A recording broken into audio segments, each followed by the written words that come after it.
Hey everyone, welcome to Law Spirits. I hope you are doing well.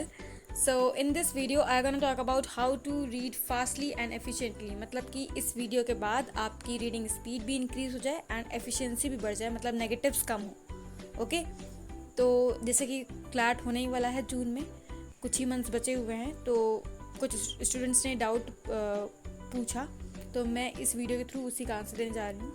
उससे पहले मैं आपको बताना चाहूँगी कि अगर आपके पास कोई भी डाउट है लॉ एंट्रेंसेस के regarding, please comment down below और just personally DM me on Instagram और टेलीग्राम.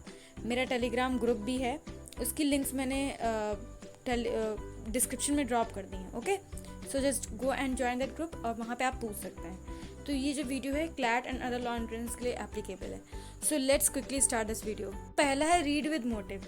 इसका साफ सा मतलब ये है कि जब आप पढ़ रहे हैं तो आपके माइंड में मोटिव होना चाहिए. एंड वो मोटिव कैसे आएगा, जैसे कि आपने क्लैट का रीडिंग कॉम्प्रिहेंशन सेक्शन सॉल्व कर रहे हैं, पूरा पैसेज होता है, सबको पता है. देन 5 क्वेश्चंस होते हैं, ठीक है. तो इन 5 क्वेश्चंस का जो मेन पॉइंट्स होंगे, ठीक है, वो आप माइंड में फिट कर लीजिए, ठीक है, कि क्या पूछा जा रहा है, सबके जो मेन पॉइंट्स है. क्योंकि देखिए पूरा क्वेश्चन तो आप पढ़ के याद नहीं करेंगे, वो नहीं करना है. हल्का हल्का जो पॉइंट है उनको एक माइंड में रख लीजिए, ठीक है. फिर आप पैसेज पढ़ना स्टार्ट करिए. ओके, तो आपके माइंड में एक मोटिव रहेगा कि आप किस मोटिव से इस पर्टिकुलर पैसेज को पढ़ रहे हैं. तो आंसर्स आ जाएंगे आपके माइंड में. जब आप पढ़ेंगे तो आपको वहाँ पे आंसर्स मिलते जाएंगे. And please have a pencil with you, ठीक है. बहुत से स्टूडेंट्स के पास ये डाउट होता है कि मैम क्या वहाँ पे आंसर जो क्वेश्चन पेपर होगा वहाँ पे अंडरलाइन करना अलाउड होगा? पूरा अलाउड है यार, नो बार. ओके, कोई बार नहीं है कि आपको पेंसिल नहीं यूज़ करनी है क्वेश्चन पेपर की. नहीं, वो लिखा जाता है बट वो होता नहीं है, ठीक है. तो इसकी वजह से आप अपनी परफॉर्मेंस मत गिराइएगा. वहाँ टोटली एप्लीकेबल है, आप वहाँ पेंसिल से अंडरलाइन कर सकते हैं क्वेश्चन पेपर में. Then second point is understanding writer's thought, ठीक है. हम कोई भी पैसेज पढ़ रहे हैं, वो चाहे भले हमारा द हिंदू का ही क्यों ना हो, तो जब हम पढ़ रहे हैं, हमने पहली लाइन पढ़ी तो उससे हमें एक आइडिया मिल जाता है कि ये पर्टिकुलर पैसेज किस बारे में बोलने वाला है. पहले तो हमें टाइटल से ही पता लग जाता है, लेकिन टाइटल हमें एक्चुअली आप मत पढ़ा करिए टाइटल, समझे.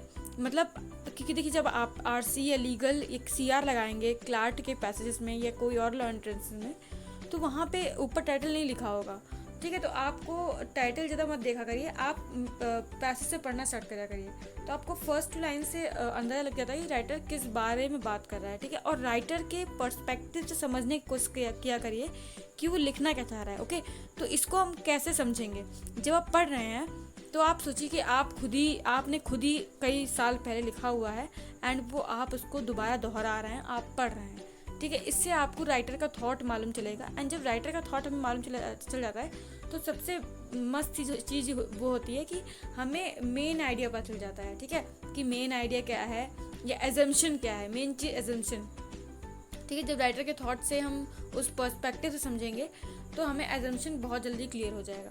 अंडरस्टूड. तो ये सब सीआर क्वेश्चन बहुत बढ़िया सॉल्व हो जाते हैं जब हम एक राइटर का पर्सपेक्टिव समझ लेते हैं.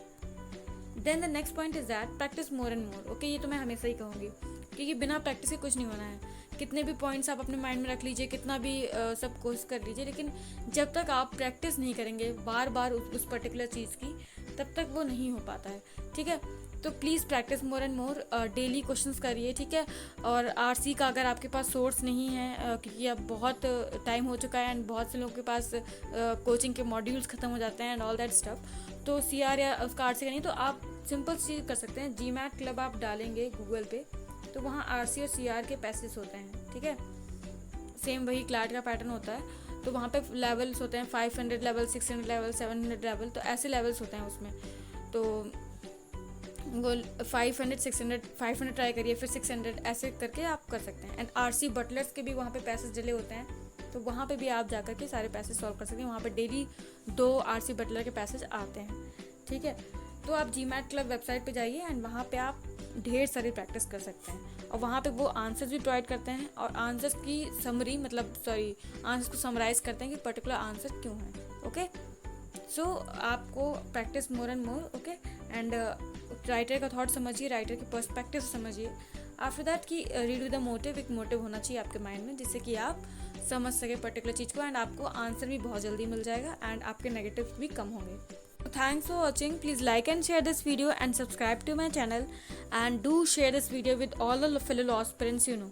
ओके, सभी की हेल्प हो जाएगी। एंड अगर आपको कोई भी प्रॉब्लम है आप कमेंट डाउन नीचे कमेंट सेक्शन में कर सकते हैं। एंड मेरे ग्रुप ज्वाइन कर लीजिए, टेलीग्राम ग्रुप, एंड वहाँ पे आप पर्सनली मुझे डीएम कर सकते हैं। And also do follow me on Instagram, सबकी लिंक्स मैं डिस्क्रिप्शन में ड्रॉप कर दूँगी। ओके, एंड मैंने फॉर्म्स की वीडियो एक पहले डाली हुई है कि फॉर्म की डेट्स क्या हैं एंड एग्जामिनेशन क्या हैं सारे लॉ एंट्रेंस के, तो उस वीडियो को भी आप ज़रूर देखें, उससे आपको काफ़ी हेल्प होगी। एंड सारे जो फॉर्म्स है वो आप टाइम से पहले सबमिट कर दीजिए, फिल कर दीजिए। ओके, जिससे कि आपका छूट ना जाए। So thanks for giving your time, thank you.